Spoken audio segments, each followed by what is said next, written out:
Hi friends, ನಮಸ್ಕಾರ. Friends, ಇವತ್ತಿನ ವಿಡಿಯೋದಲ್ಲಿ ಕೆನರಾ ಬ್ಯಾಂಕ್ ಎಟಿಎಂ ಕಾರ್ಡ್ಗೆ ಪಿನ್ ನಂಬರ್ ಅನ್ನ ಜನರೇಟ್ ಮಾಡ್ಕೊಳ್ಳೋದು ಹೇಗೆ ಅಂತ ಈ ವಿಡಿಯೋದಲ್ಲಿ ನಾನು ನಿಮಗೆ ತಿಳಿಸ್ಕೊಡ್ತಾ ಇದ್ದೀನಿ. ಫ್ರೆಂಡ್ಸ್, ದಯವಿಟ್ಟು ಈ ವಿಡಿಯೋನ ಲೈಕ್ ಮಾಡಿ, ಹಾಗೇನೆ ಈ ವಿಡಿಯೋನ ಎಲ್ಲರೂ ಶೇರ್ ಮಾಡಿ. ನೀವಿನ್ನೂ ನಮ್ಮ ಚಾನಲ್ ಅನ್ನ ಸಬ್ಸ್ಕ್ರೈಬ್ ಮಾಡ್ಕೊಂಡಿಲ್ಲ ಅಂದ್ರೆ ವಿಡಿಯೋದ ಕೆಳಗಡೆ ಇರುವ ಸಬ್ಸ್ಕ್ರೈಬ್ ಮೇಲೆ ಕ್ಲಿಕ್ ಮಾಡ್ಕೊಂಡು ನಮ್ಮ ಚಾನಲ್ ಅನ್ನ ಸಬ್ಸ್ಕ್ರೈಬ್ ಮಾಡ್ಕೊಳ್ಳಿ. ಹಾಗೆ ಪಕ್ಕದಲ್ಲಿ ಬರುವ ಬೆಲ್ ಮೇಲೆ ಕ್ಲಿಕ್ ಮಾಡ್ಕೊಂಡು ನೋಟಿಫಿಕೇಶನ್ ಆನ್ ಮಾಡ್ಕೊಳ್ಳಿ. ನಾವು ಯಾವುದೇ ಹೊಸ ವಿಡಿಯೋಸ್ ಗಳನ್ನ ಅಪ್ಲೋಡ್ ಮಾಡಿದ್ರೆ ಎಲ್ಲರಿಗಿಂತ ಮೊದಲು ನೀವೇ ನೋಡ್ತೀನಿ.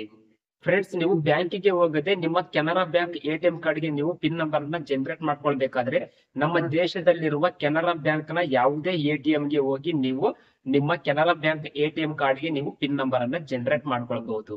ಫ್ರೆಂಡ್ಸ್, ನೀವು ನಿಮ್ಮ ಕೆನರಾ ಬ್ಯಾಂಕ್ ಎಟಿಎಂ ಕಾರ್ಡ್ಗೆ ನೀವು ಪಿನ್ ನಂಬರ್ ಅನ್ನ ಜನರೇಟ್ ಮಾಡ್ಕೊಳ್ಬೇಕಾದ್ರೆ ನೀವು ಎಟಿಎಂ ಹೋಗ್ತಿರಲ್ಲ, ಎಟಿಎಂ ಗೆ ಹೋಗುವಾಗ ನೀವು ನಿಮ್ಮ ಕೆನರಾ ಬ್ಯಾಂಕ್ ಅಕೌಂಟ್ ನಲ್ಲಿ ಮೊಬೈಲ್ ನಂಬರ್ ಅನ್ನ ಕೊಟ್ಟಿರ್ತಾರಲ್ಲ, ಆ ಒಂದು ಮೊಬೈಲ್ ನಂಬರ್ ಅನ್ನು ನಿಮ್ಮ ಜೊತೆಯಲ್ಲಿ ತೆಗೆದುಕೊಂಡು ಹೋಗ್ಬೇಕಾಗತ್ತೆ.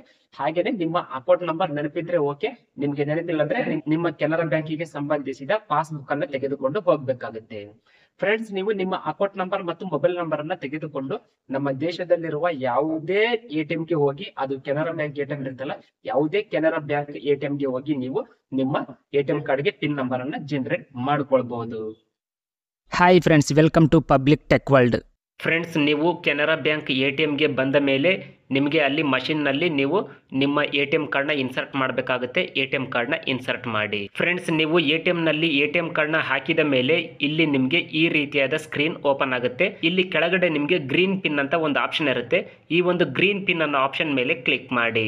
ಗ್ರೀನ್ ಪಿನ್ ಅನ್ನೋ ಆಪ್ಷನ್ ಮೇಲೆ ಕ್ಲಿಕ್ ಮಾಡ್ತಾ ಇದ್ದಾಗೆ ಅಲ್ಲಿ ನಿಮಗೆ ಭಾಷೆಯನ್ನು ಸೆಲೆಕ್ಟ್ ಮಾಡಿಕೊಳ್ಳಲು ಕೇಳುತ್ತೆ. ನೀವು ಅಲ್ಲಿ ಭಾಷೆಯನ್ನು ಸೆಲೆಕ್ಟ್ ಮಾಡ್ಕೊಳ್ಳಿ. ಫ್ರೆಂಡ್ಸ್, ನೀವು ಇಲ್ಲಿ ಭಾಷೆಯನ್ನು ಸೆಲೆಕ್ಟ್ ಮಾಡ್ಕೊಂಡ ಮೇಲೆ ನಿಮಗೆ ಈ ರೀತಿಯಾದ ಸ್ಕ್ರೀನ್ ಓಪನ್ ಆಗುತ್ತೆ. ಇಲ್ಲಿ ನಿಮಗೆ ಜನರೇಟ್ OTP ಅಂತ ಒಂದು ಆಪ್ಷನ್ ಕಾಣ್ತಾ ಇದೆಯಲ್ಲ, ಇದರ ಮೇಲೆ ಕ್ಲಿಕ್ ಮಾಡಿ. ಇದರ ಮೇಲೆ ಕ್ಲಿಕ್ ಮಾಡ್ತಾ ಇದ್ದಾಗೆ ಇಲ್ಲಿ ನಿಮಗೆ please enter your bank account number ಅಂತ ತೋರಿಸುತ್ತೆ.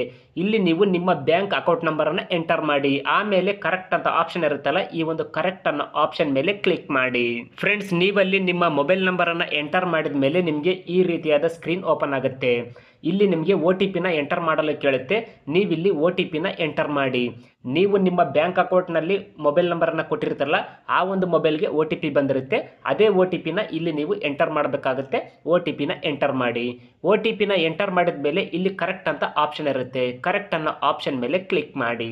ನಂತರ ನಿಮಗೆ ಈ ರೀತಿಯಾದ ಸ್ಕ್ರೀನ್ ಓಪನ್ ಆಗುತ್ತೆ. ಇಲ್ಲಿ ನಿಮಗೆ ಕೆಲವು ಸೆಕೆಂಡ್ಗಳವರೆಗೆ ವೇಟ್ ಮಾಡಲು ಕೇಳುತ್ತೆ. ವೇಟ್ ಮಾಡಿ. ನಂತರ ನಿಮಗೆ please enter your new pin ಅಂತ ಬರುತ್ತೆ. ಇಲ್ಲಿ ನೀವು ನಿಮ್ಮ ಎಟಿಎಂ ಕಾರ್ಡ್ಗೆ ಪಿನ್ ನಂಬರ್ ಅನ್ನ ಸೆಟ್ ಮಾಡ್ಕೋಬೇಕಂತ ಅನ್ಕೋತಿರಲ್ಲ, ಆ ಒಂದು 4 ನಂಬರ್ಗಳನ್ನ ಇಲ್ಲಿ ನೀವು ಎಂಟರ್ ಮಾಡಬೇಕಾಗತ್ತೆ. ನೀವು ಯಾವ ನಂಬರ್ನ ಇಟ್ಕೊಳ್ತಿರಲ್ಲ, ಆ 4 ನಂಬರ್ಗಳನ್ನ ನೀವಿಲ್ಲಿ ಎಂಟರ್ ಮಾಡಬೇಕಾಗುತ್ತೆ. ಎಂಟರ್ ಮಾಡಿ. ನೀವಿಲ್ಲಿ 4 ನಂಬರ್ಗಳನ್ನ ಎಂಟರ್ ಮಾಡಿದ ಮೇಲೆ ಇಲ್ಲಿ ಮತ್ತೊಮ್ಮೆ ರೀ ಎಂಟರ್ ಮಾಡಲು ಕೇಳುತ್ತೆ. ಆ ಒಂದು 4 ನಂಬರ್ಗಳನ್ನ ಮತ್ತೊಮ್ಮೆ ನೀವು 4 ನಂಬರ್ಗಳನ್ನ ರಿಪೀಟ್ ಆಗಿ ಎಂಟರ್ ಮಾಡಿ. ಫ್ರೆಂಡ್ಸ್, ನೀವು 4 ನಂಬರ್ಗಳನ್ನ ಮತ್ತೊಮ್ಮೆ ಎಂಟರ್ ಮಾಡ್ತಾ ಇದ್ದಾಗೆ ಅಲ್ಲಿ ನಿಮ್ಮ ಎಟಿಎಂ ಕಾರ್ಡ್ಗೆ ಪಿನ್ ನಂಬರ್ ಸೆಟ್ ಆಗುತ್ತೆ. ಈ ರೀತಿಯಾಗಿ ನೀವು ತುಂಬಾನೇ ಸುಲಭವಾಗಿ ಬ್ಯಾಂಕಿಗೆ ಹೋಗದೆ ನಿಮ್ಮ ಕೆನರಾ ಬ್ಯಾಂಕ್ ಎಟಿಎಂ ಕಾರ್ಡ್ಗೆ ಪಿನ್ ನಂಬರ್ ಅನ್ನ ಸೆಟ್ ಮಾಡ್ಕೊಳ್ಬಹುದು. ಫ್ರೆಂಡ್ಸ್, ನೀವು ಕೊನೆಯದಾಗಿ 2 ಬಾರಿ 4 ನಂಬರ್ಗಳನ್ನ ಎಂಟರ್ ಮಾಡಿದಿರಲ್ಲ, ಅದೇ ನಂಬರ್ ನಿಮ್ಮ ಎಟಿಎಂ ಕಾರ್ಡ್ಗೆ ಪಿನ್ ನಂಬರ್ ಆಗಿರುತ್ತೆ. ಅದನ್ನ ನೀವು ಸರಿಯಾಗಿ ನೆನಪಿಟ್ಟುಕೊಳ್ಳಿ. ಫ್ರೆಂಡ್ಸ್, ಈ ವಿಡಿಯೋ ನಿಮಗೆ ಇಷ್ಟ ಆದ್ರೆ ಈ ವಿಡಿಯೋನ ಲೈಕ್ ಮಾಡಿ, ಶೇರ್ ಮಾಡಿ, ಹಾಗೂ ನೀವಿನ್ನೂ ನಮ್ಮ ಚಾನಲ್ ಅನ್ನ ಸಬ್ಸ್ಕ್ರೈಬ್ ಮಾಡ್ಕೊಂಡಿಲ್ಲ ಅಂದ್ರೆ ಈಗಲೇ ಸಬ್ಸ್ಕ್ರೈಬ್ ಮಾಡ್ಕೊಳ್ಳಿ. Thanks for watching. Take care.